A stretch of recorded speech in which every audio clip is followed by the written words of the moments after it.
Okay, this video is about solving quadratic equations by factorizing and only looking at quadratic equations where the coefficient of x squared equals 1. So let's go straight into an example as we do. Okay, and this is a follow-up video to my video on factorizing a quadratic where the coefficient of x squared equals 1. Let's start again, do that a bit neater. Okay, so example 1. So we're going to solve, because it's an equation, the keyword is now solve, x squared plus 5x plus 6 equals 0. And we're going to talk about that equals 0 a bit more during the video. Okay, so solving this quadratic equation by factorizing. So the first thing we're going to have to do is factorize our quadratic expression like we have done several times before. So we put a pair of brackets there and another pair of brackets there. Don't forget right equals 0. It's an equation we're solving, so there needs to be an equal sign on every line of your workings. Okay, so we've got to work out what goes inside these brackets. Well, we know that an x has to go at the front of each of the brackets because x times x gives us the x squared. And all we have to do now is work out these two numbers that go with our x's in our brackets. And if you remember, we know from our investigation into expanding double brackets that these two numbers, their product, which we'll call p, I'll put a little time sign in it to remind you what product means, it always equals the plus 6 on the end when we have just x squared at the front.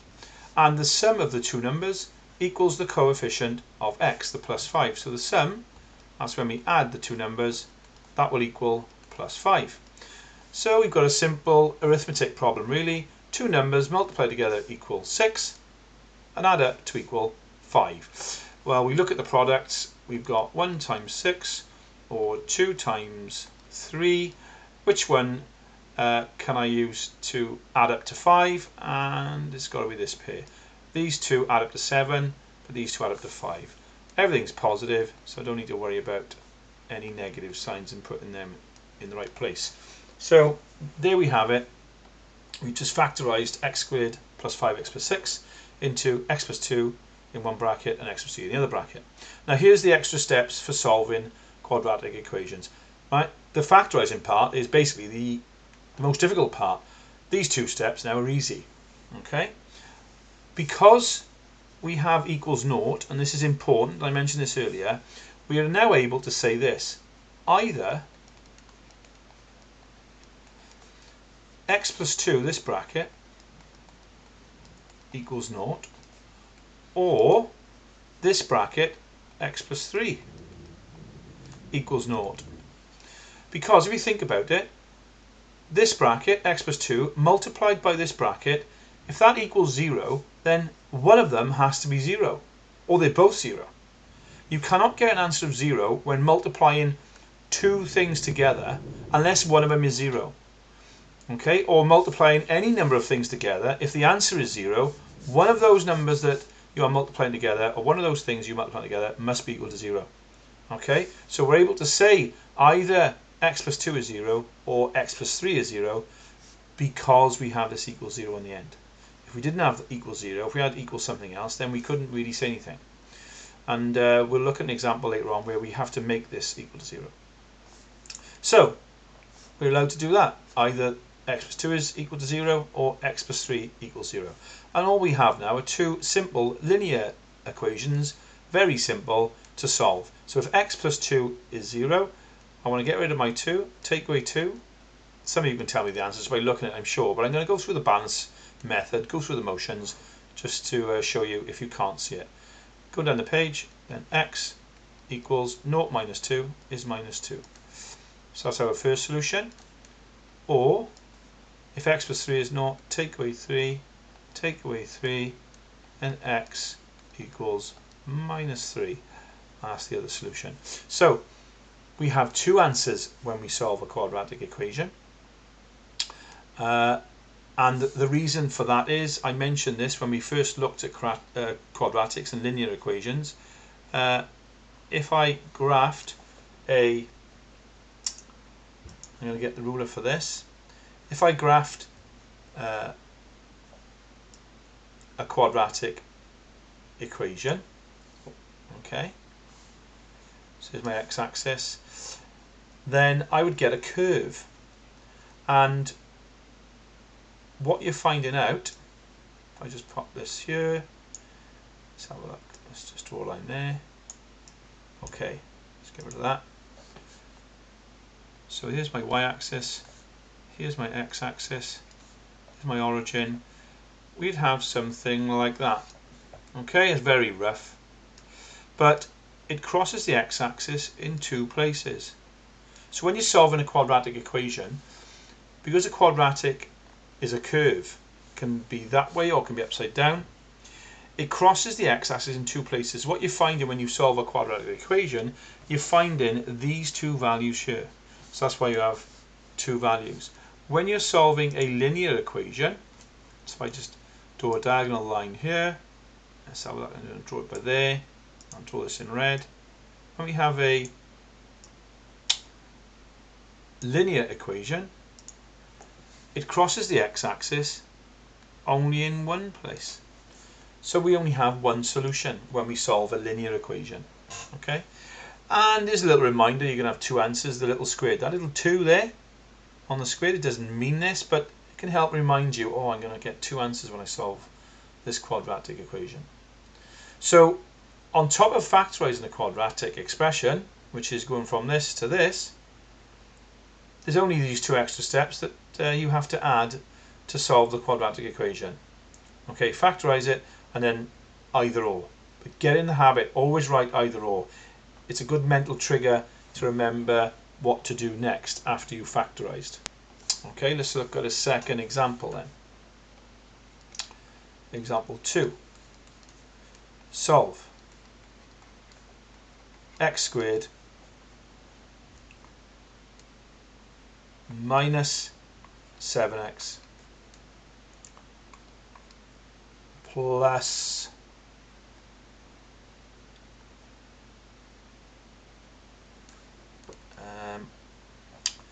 minus 7x, sorry, I should be saying minus there, minus 7x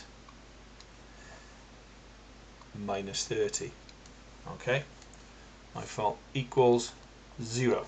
So, a bit quicker this time, let's factorize this. Okay, like so, pop the x in. When it's x squared, you just put the x in straight away. You got two numbers, the product is minus 30 and the sum is minus 7. So what two numbers multiplied together to equal minus 30? Well, we got minus 1 times 30. Can I make minus 7 with that? No. 1 times minus 30. Can I make minus 7 with that? No. 2 times minus 2 times 15. No, can't make 7 with that. 2 times minus 15. No. Minus 3 times 10. Oh, that makes plus 7. But what about, but I want minus 7 when I add them up. What about 3 times minus 10? Yes. When I add 3 and minus 10, I get minus 7. When I multiply them, I get minus 30. There's my two numbers. 3 is positive and 10 is negative. When you get a minus on the end like this, so when the constant's negative, you know one of them has got to be positive and one of them has got to be negative. Because when you multiply the two numbers, if the answer is negative, then one has to be negative and one has to be positive. It just has to. Okay? And it's the sum then you focus on to decide which one is negative, which one is positive. So the minus had to go with a 10 and the plus had to go with 3, so that when I added them up I got minus 7. So there we are, we factorized it. Now we're on to our either or stage. Either x plus 3 equals 0 or x minus 10 equals 0. Take away 3, take away 3, you can probably see it, x equals minus 3. Okay, minus 3 plus 3 is 0. Or this time add 10 to get rid of minus 10, so x is 10. That makes sense. 10 minus 10 is 0.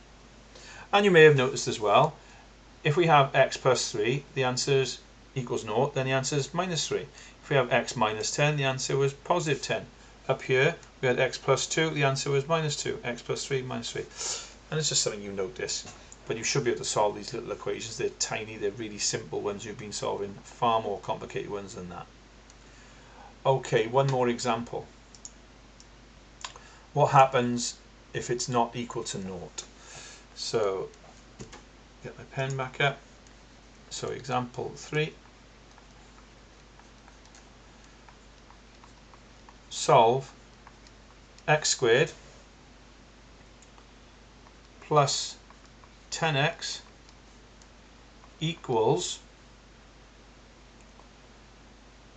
minus 16. So when we look at that, we could factorize this. We could take an x out into one bracket, normal factorizing. If you cover that up, you could take an x out and have x plus 10 inside the brackets, but we don't want to do that. We want to create this situation here where we have equals 0. So when you have something that looks like a quadratic, we have an x squared term, we have an x term, and we have a number. Remember, our typical quadratic equation would be ax squared plus bx plus c equals 0. That's a typical quadratic equation. I've shared with you that's the typical quadratic expression where a, b and c are just numbers. Okay, so we need to turn this into something looking like this. We need to make this 0. So how do we make minus 16 0? Well, we add 16. If we add 16 to this side, we add 16 to this side. Now when we add 16 to this side, we can't add it to x squared because that's a different type of term. And we can't add it to the 10x. They're different terms. That's got x, that hasn't got an x. So we just write down x squared plus 10x plus 16. That's what that gives me. Equals 0. And there we have it. So that's all we had to do. So the aim is to make the right hand side 0 all the time, if it's not, and turn it into our typical quadratic. And then away we go. Let's factorize. Two sets of brackets. Pop an x in. Now we've got to work out these two numbers. Their product is plus 16 and their sum is plus 10. I'm sure you've got this. 2 8s are 16 and they add up to equal 10. So it's plus 2 plus 8. And then the last two steps, either or. Either x plus 2, that bracket, equals 0, or x plus 8 equals 0. Because if this times this is 0, then one of them has to be 0. Or they're both 0. X is minus 2, because minus 2 plus 2 is 0. You should be able to see that. Or x got to be minus 8, because minus 8 plus 8 is 0. Or take away from both sides if you need to do so. And there we have it. That is solving quadratic equations where we have just x squared at the front, coefficient of 1. Okay, 3 examples, one with 2 positives, one with a couple of negatives, and an example where it didn't equal 0 to start off with. We had to make sure it did equal 0. That's really key, otherwise you can't say this either or part, which is just the extra parts you've been taught in this video really. The first step you can already do because it's factorizing the quadratics. And once you've done that, it is literally either that bracket is 0 or that bracket is 0, and then solve two little linear equations. Alright, I hope that helps. Thank you very much.